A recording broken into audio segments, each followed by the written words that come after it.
যারা দেশকে অস্থিতিশীল করার চেষ্টা করছে তাদেরকে আটক করে আইনের আওতায় আনা অপারেশন ডেভিল হান্ট এর মূল লক্ষ্য বলে মন্তব্য করেছেন স্বরাষ্ট্র মন্ত্রণালয়ের সিনিয়র সচিব নাসিমুল গনি।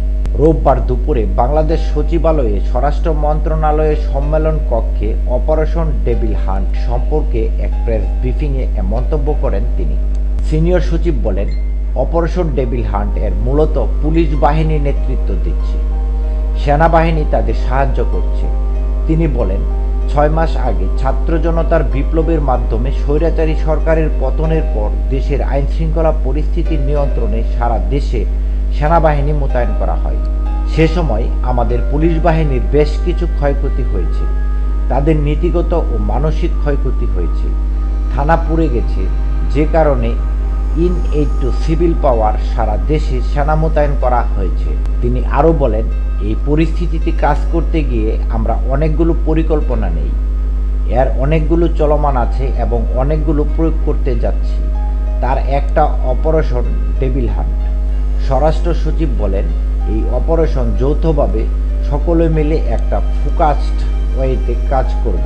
দেশকে অস্থিতিশীল করার যে চেষ্টা হচ্ছে সেটাকে নিয়ন্ত্রণ করার জন্য এই অপারেশন চলবে। এর জন্য আইনানুগ পদ্ধতিতে যে সকল ব্যবস্থা নেওয়া প্রয়োজন সেটা নেওয়া হবে। সেটার জন্য সকল বাহিনীকে প্রস্তুত ও ব্রিফিং করা হয়েছে। একই সাথে তাদের কাজ চলমান রয়েছে। স্বরাষ্ট্র সচিব বলেন, আইন প্রয়োগের ক্ষেত্রে আগে যেভাবে আইন প্রয়োগ করা হতো আমরা সেভাবে হাঁটতে পারবো না। আইনের স্পিড নিয়ে কাজটা করতে হবে। মানবাধিকার এবং পরিবেশের বিষয়টি মাথায় রেখে আমরা একটি ভালো সিস্টেম গড়ে তুলতে চাই। আমরা চাই যেন আর কোনো আয়নাঘর তৈরি না হয়। আগামীর জন্য যে ভালো পরিবেশ রেখে যেতে পারি আমরা সেই চেষ্টাই করছি।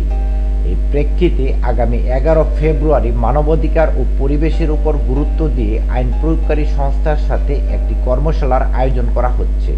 পুলিশ বাহিনীর বর্তমান অবস্থা নিয়ে নাসিমুল গনি বলেন, পৃথিবীর যেসব দেশে বিপ্লব হয়েছে সেসব দেশ পরাজিত শক্তিকে রাখেনি, কিন্তু আমরা অতটা অমানবিক হতে পারিনি। তিনি বলেন, আমরা বাহিনীটিকে সংস্কার করতে চেয়েছি। পুলিশের কেউ ভয়ে এবং চাপে পড়ে অন্যায় করেছে। কিছু যারা ডাইহার্ড ছিল তারা পালিয়েছে, তাদের বিরুদ্ধে ব্যবস্থা নেওয়া হচ্ছে। তিনি আরও বলেন, একটা বাহিনীর মনোবল ভেঙে গেছে। পুলিশের সত্যিকার অর্থে সংস্কার আনার চেষ্টা করা হচ্ছে। আমরা চাই পুলিশ কোমর সোজা করে দাঁড়াক।